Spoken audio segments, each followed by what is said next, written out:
This week, the book of BaMidbar, the book detailing the story of the Jewish people in the 40 years in the desert, comes to a close. For 40 years we were in the desert, but the book of BaMidbar itself details only the very beginning of that period, about the first 2 years, and the very end of that period. But leaves as a blank all those decades in between. The 40 years in the desert were not only a punishment as a result of the sins of the Jewish people, but as made clear in a number of places in the book of Devarim, this period was a period designed for spiritual growth, to allow Am Yisrael to become what they became, allow them to reach the level necessary to enter the land. However, it's not clear what was the significance of the processes that they went through during those 40 years. I'd like to share with you some insights about some of the dynamics that I believe happened during that period, dynamics that could be relevant to us today, gleaned from the autobiography of a dear friend of mine, Rav David Zeller, who untimely passed away a number of years ago. And in his book and in his life story impacts and illuminates different stories that took place during the time of the desert. He himself does not make the connection. However, I believe that that his life story and the story of what Bnei Yisrael went through in the desert are connected. Rav David Zeller grew up in a Reformed Jewish family in California. For many years, and he was searching for spirituality, or I should mention throughout his life.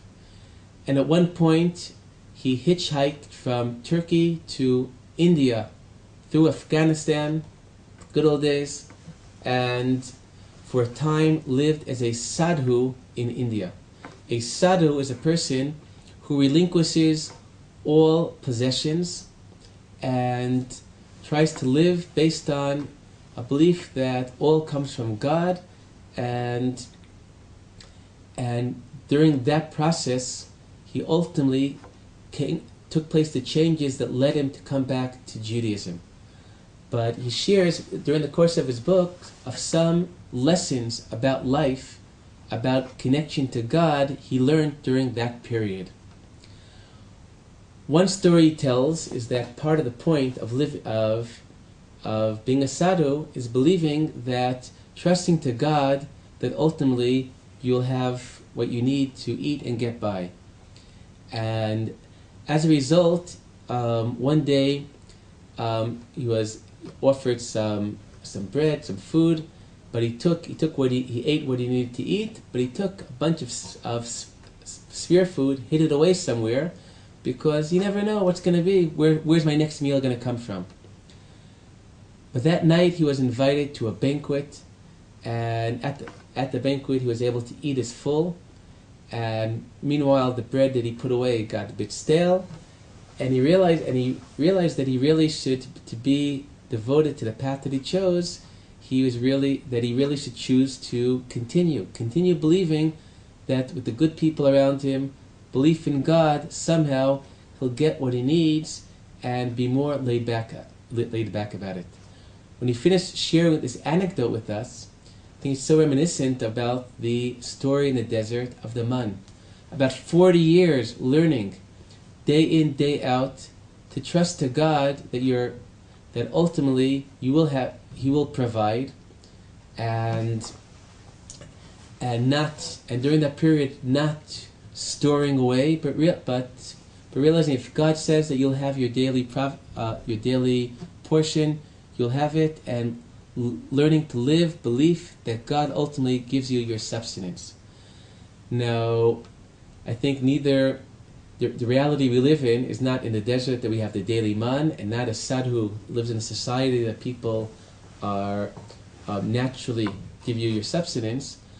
So I believe that truth must be combined with our ability, our necessity to do that what we can, to our hishtadlut, our efforts.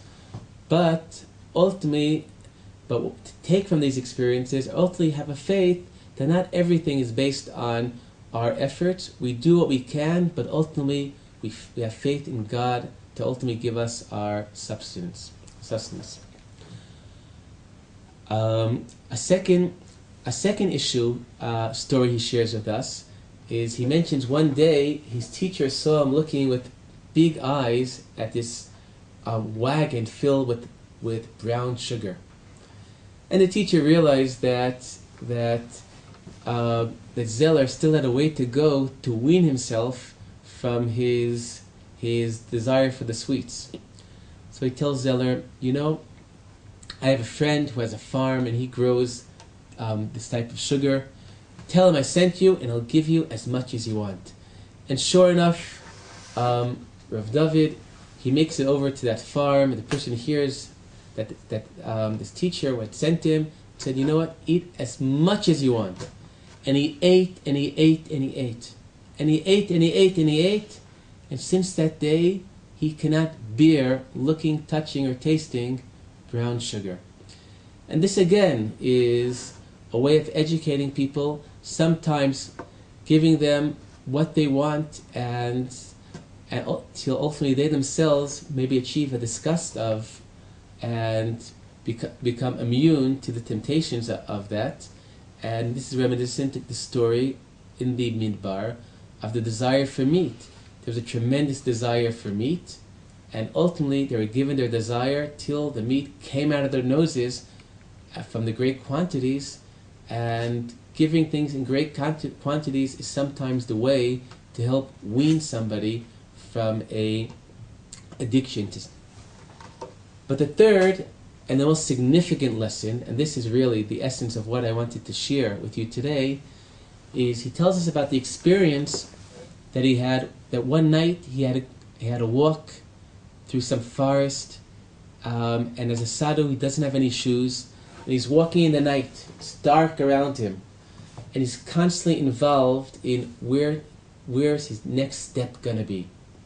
His feet, there's thorns on the floor, and since in India cows are sacred and they leave their droppings all over the place, there are all sorts of other things on the floor, and he constantly is working on not to step in the thorns and not to step on the cow droppings. So he jumps over something, but it turns out afterwards it was only a shadow he jumped over, and he landed exactly in what he wanted to avoid. And as his feet are getting bruised, and as the tension is building up in his feet, he realizes that his efforts to take control of his steps, how futile they are. And then he realizes that this is actually a parable about his life in general. He wants to be fully in control of his life, but so much of where his steps are leading him are beyond the forces that he tries to keep in control. And realizing that, again, he should do the best he can, but ultimately to realize that the story of my life is not under my control. I do what I can, but I realize that there are other forces that are guiding my steps. That insight taught him about his life, and on that night allowed his feet to relax. He still would step on thorns and on cow droppings during that night, but realizing that he's not in control of his situation allowed a relaxation that even when he stepped on it, it was less painful. And thinking about that insight, it very much echoes the experience that the Jewish people had in the desert. The Jewish people would camp in dozens of places during that period. They would reach the camp, and as the Torah teaches us, Al Pi Hashem Yis'u, Al Pi Hashem Yichanu, Al Pi Hashem Yis'u, based on the word of God, they would camp. Based on the word of God, they would continue traveling. They would arrive at a place, and they would know that they don't know how long they're going to be there. And there are forces beyond them that are determining and guiding their next stop and their next step. And in fact, in the morning, there's a prayer a blessing that we say in the morning, Hamechin mitzadei gaver. We bless God who guides the steps of man. And this blessing is teaching us that, again, that our steps are not under our full control. Ultimately, God guides our steps, and for this we bless and thank Him. And I'd like to share with you a story about this guiding of our steps by God, and the reality that often our steps are taken in a direction against what we planned, but ultimately we are grateful. I used to have a car that when I take it for the yearly test, this car which had seen better days, the mechanics would always tell me that your engine could go at any moment. So I tried nevertheless to try to get as much as I can from the engine. But one year my children were in America, and I knew that it would come the day that I would have to pick them up from the airport. They would be flying alone, and I thought with Murphy's Law, my engine's going to go just the day that I have to pick them up. So I decided that it's come the time I'm going to get a different engine. I'm going to change the engine, and therefore feel the confidence that I could arrive at the airport to pick up my kids when they come. So I changed the engine, and a few days later I'm on my way to the airport to pick up my children. And right before the city, and I'm thinking to myself how I was so smart to do this, because now I could feel confidence that I'm going to make it to the airport. And right before the city of Kiryat Gat, on the way to the airport, I hear this terrible noise coming up from the engine. I stop in Kiryat Gat. Fortunately, it's a little bit before 5 o'clock, and there's still a garage open. And it turns out that when they put in the new engine, they didn't close the plugs strongly enough, and since the engine of that car worked on turbo, which is very powerful air pressure, somehow the turbo blew out the plugs, and the plugs are scattered between Otniel and Kiryat Gat. The mechanic looks at the engine. He's closing up. He says, "You know what? You need intensive care for this car, and I'm going to give you the equivalent of a Band-Aid." So he put something in, closed up, did whatever he did. Somehow, thank God, I made it to the airport quite late, picked up the kids, made it back home safely, and the next day I knew I'm going to have to go to the garage for them to finally fix this problem. But that same morning, I began a chavrusa, a study with a friend of mine on the Siddur, on the prayer book. We started from the beginning, and we went through the daily morning blessings, and we each asked the other to pick one of the morning blessings that touched them in the course of our morning study. And I chose that blessing of Hamechin Mitzadei Gaver, to bless God, to thank Him for guiding our daily steps. And as I put it, I said, again, what does this mean? It means that presumably you want to do one thing, ultimately your steps did something else. Instead of getting upset about it, you thank God. After that, right away I forgot that conversation because I had other issues to deal with. I drove my car to Yerushalayim, where the garage is. Thank God I made it there. And in the garage, they apologize, but when I come to the garage, I see at the other edge of the garage one of our students. And I'm happy to see a familiar face. I wave, I smile, I come close. But then I discover this is not one of my students at all. It's somebody else that I've just made a very embarrassing mistake. So of course I apologize for being so friendly to him. And I say, I thought you were one of our students. And he goes, what? You thought I'm a yeshiva student? And he was very, very emotionally moved by that. He said, it can't be. I've been, it's not me. And I say, well, you have this light in your eyes that reminds me of this student of mine. He goes, me? I have light in my eyes? You're crazy. Anyway, It turns out this was the son of the owner of the garage, and we spent a couple of hours together talking about Judaism in the office of the garage owner. And finally, the car is ready. We depart, but that day I had a wedding right outside Jerusalem, so I just thought it doesn't pay to go all the way back to my hometown in Otniel. I'll wait around in Jerusalem till time for the wedding comes around, but I'll make sure I'll be the first person there, and to end this long day, I'll leave right after the chuppah and get home at a reasonable hour. So it comes the time to go to the wedding, and I turn on the ignition, and somehow I have a feeling that it's not going smoothly, that ultimately I did turn on the ignition, but I had a feeling that there's some problem here. So I said, no, I'm going to be smart. I'm going to go back to the garage and have them take a look at it right away. I go back to the garage, they tell me, no problem, there's something with the gas, it's not clean enough, they'll have it fixed up in a jiffy. And then the son of the owner of the garage comes to me and says that he decided he wants to buy a pair of tefillin. Now I know that tefillin sometimes, it's important to know who to buy from, to know that it's somebody reliable, the price and the quality. So I said, give me your name and I'll try to help you investigate a place to buy tefillin. So he said, my name is Ro'i. So I write down his name, the Hebrew letters Resh, Vav, Aleph, Yud. He says, no, my name is not Ro'i with the letter Aleph, which means about seeing. It's Ro'i with the letter Ayin, which has a very different meaning. But I said, you know what? I told you in the morning, there's a light in your eyes. I'm writing Ro'i. Ro'i is with an Aleph, about seeing. And I mentioned, he said his full name is Ro'i Nehorai, and Nehorai is the name of Rabbi Meir, of one of the sages of the Mishnah.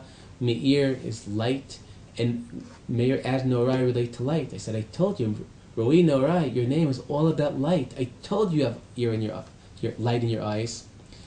Anyway, I take the car, I'm driving to the wedding, which is a little bit out of Jerusalem, and as I'm going up this big hill up to Mevaseret, suddenly in the middle of the highway, the car goes.